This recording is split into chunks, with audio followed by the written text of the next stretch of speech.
We start in Russia, where 24 hours after the end of a short-lived rebellion posed the greatest challenge yet to Vladimir Putin's authority, the president's whereabouts remain unknown.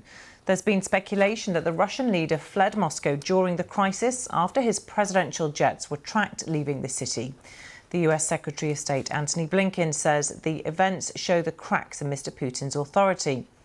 Yevgeny Prigozhin, the head of the Wagner mercenary group pictured here leaving the Russian city of Rostov-on-Don on Saturday evening, is reportedly going into exile in Belarus after abandoning his advance on Moscow.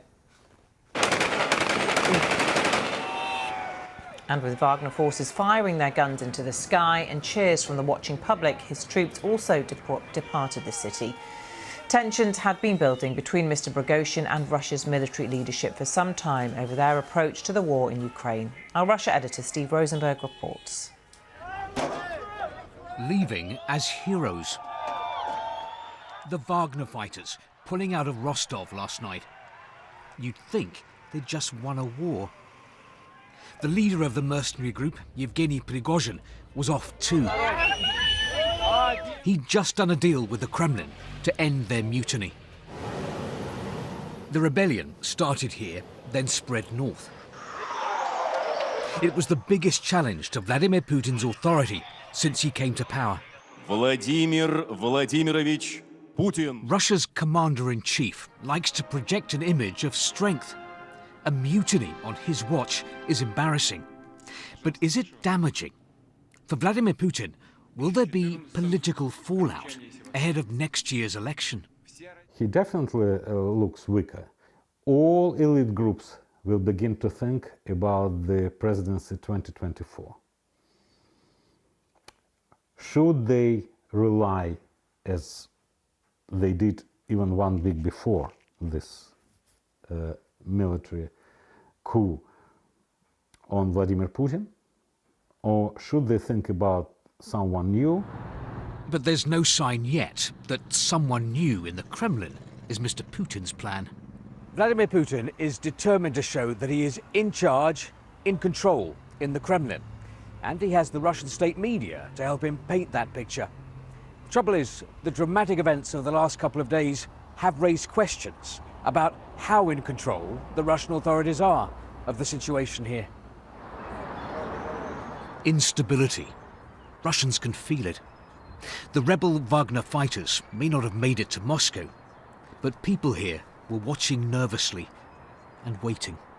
I'm a mother with 3 children, Anna tells me. Of course I'm terrified by what has happened. We were scared these events would spread to Moscow, Nastya says. There's nothing ordinary citizens can do to influence the situation. It's decided above our heads. Many Russians tell me that. They don't believe they have the power to change what is happening in their country, to make their voices heard, to turn things around. Steve Rosenberg, BBC News, Moscow. Well, America's most senior diplomat, Antony Blinken, has been speaking following yesterday's events in Russia, saying the revolt exposed real cracks in President Putin's authority. I think we're in the midst of a moving picture. We haven't seen the last act. We're watching it very closely and carefully. But just step back for a second and put this in context. 16 months ago, Russian forces were on the doorstep of Kyiv in Ukraine, thinking they'd take the city in a matter of days, thinking they would erase Ukraine from the map as an independent country. Now, over this weekend, they've had to defend Moscow, Russia's capital, against mercenaries of Putin's own making. Prigozhin himself, in this entire incident, has raised profound questions about the very premises for Russia's aggression against Ukraine in the first place, saying that Ukraine or NATO did not pose a threat to Russia, which is part of Putin's narrative, right. And it was a direct challenge to Putin's authority. So this raises profound questions. It shows real cracks. We can't speculate or know exactly where that's going to go. We do know that Putin has a lot more to answer for in the weeks and months ahead.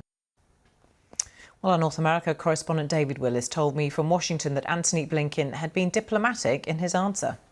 He chose his words very carefully indeed. These were the first comments by an official of the Biden administration since the crisis broke out in Russia, and Antony Blinken chose those words, as I say, very carefully indeed. What stood out for me is that he clearly believes that the revolt that we've seen in Russia over the last day or so presents an opportunity for the West in the same way that it presents a challenge for Vladimir Putin. And he also made clear, did Mr. Blinken, that there is a lot that the West and its allies still don't know. They include the whereabouts of Vladimir Putin himself, the whereabouts of Mr. Prigozhin, and also where this whole crisis might lead, what it might end with. It's a moving picture, Antony Blinken said on one of the talk shows this morning.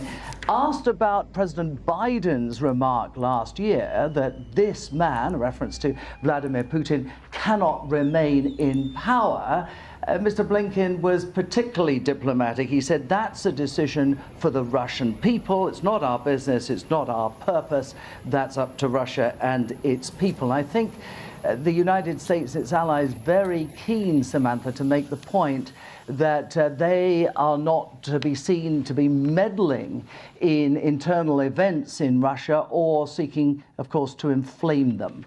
Yeah, and obviously everybody's waiting to see how and what impact this could have on the war in Ukraine. Are there any thoughts there yet as to how this could impact on the US relationship with Ukraine?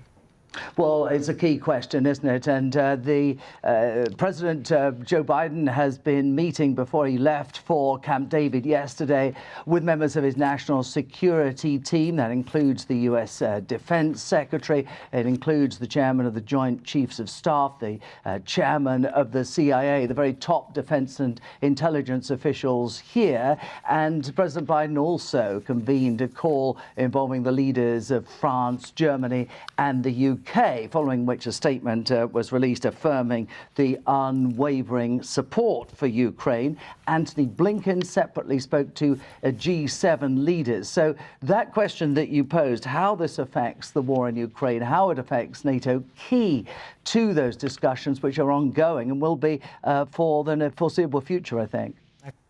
David Willis there. Well, joining me now live are Leon Aaron, Senior Fellow at the American Enterprise Institution and author of a new book on Vladimir Putin, as well as John Wagner, researcher and freelance journalist writing a book on the Wagner Group. Gentlemen, lovely to have you with us. Thanks very much for being here. Leon, if I can start with you, what does the events of the past 24, 48 hours mean for Vladimir Putin and his control over his country? He looks weakened.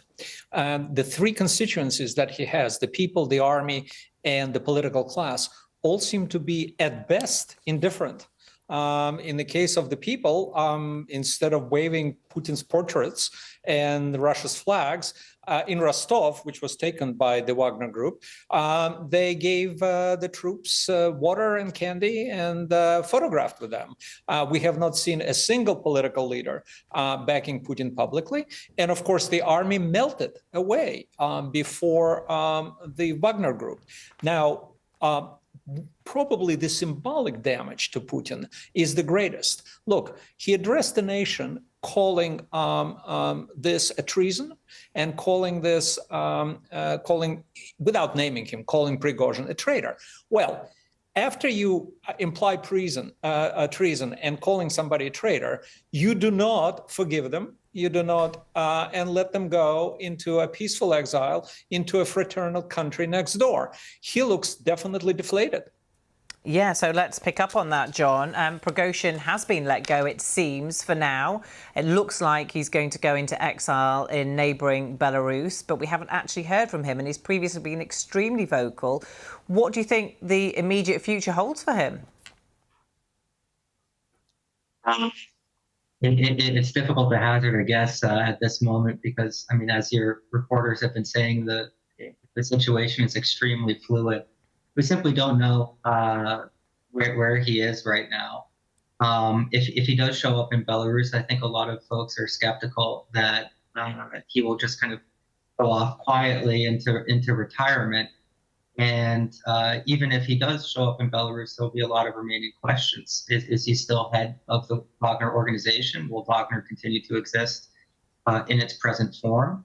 Or is his move to Belarus kind of significant in terms of new management for the organization?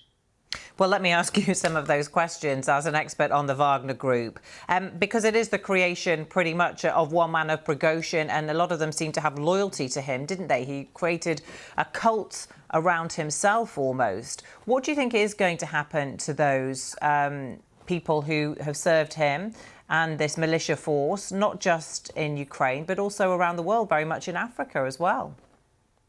Sure.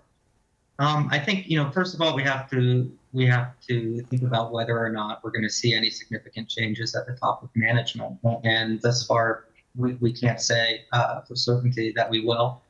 That being said, you're right. Prigozhin has created a certain loyal base within the organization. But at the same time, I think it's safe to say that there are others within the organization who were caught off guard by this move and perhaps didn't necessarily agree with it and did not want to be put in this position. And so if there were a change in management, I think as it pertains to Africa and elsewhere, it's difficult to see other individuals within the Russian government or other Russian institutions wanting to dismantle the infrastructure that Wagner has put in place in Africa, like Central African Republic, Mali, Sudan, and Libya.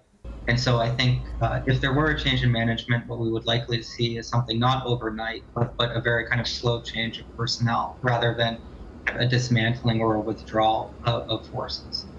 Leon, experts on Vladimir Putin often talk about him having a playbook, a certain way that he'll react to events. He often, when threatened, doubles down, doesn't he? Do you think he saw this coming in any way, and how prepared may he have been for this? And we obviously haven't heard from him for quite a few hours now after he addressed the nation. Well, and also he waited too long. He waited for 24 hours. Look, in the authoritarian playbook, you usually address the nation after you defeat the enemy, preferably showing on the video the execution of the enemy. Putin here is not looking very decisive. I think he waited this long because he was trying to gather the troops. He was trying to see if he could actually smash Prigozhin militarily. He could not, and he did not. And it's interesting that in his address to the nation, he no longer used the trope that he always used, which is this is like the Nazi invasion in 1941. He said this is like the October Revolution of 1917. Well, in October Revolution, the Bolshevik took power with 2 regiments and 4 armored vehicles. So I wonder if Putin subconsciously or consciously tried to forestall this kind of outcome. And yet it appears that if Prigozhin and Wagner had gone on to Moscow, Putin would have trouble finding troops to protect him. Yeah, John, which begs the question, what deal do you think was done to ensure that Prigozhin backed down, walked away effectively? Yeah.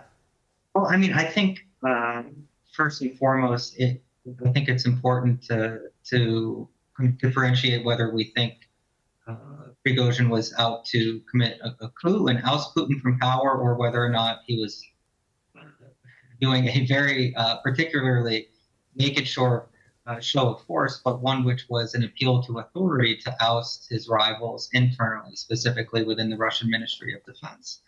I tend to think that it's actually the latter, and that this was a particularly bold attempt to prevent himself from being subordinated to his main rivals within the Russian government itself.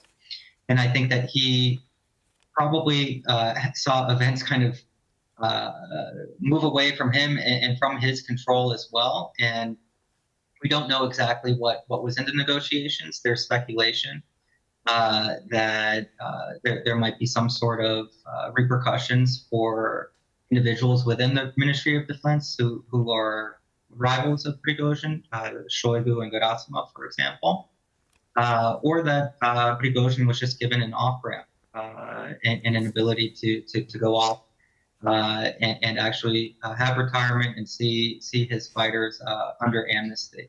I think if we see significant developments within the Russian Ministry of Defense in the coming days, then we'll have a more clear picture of what negotiations were taking place.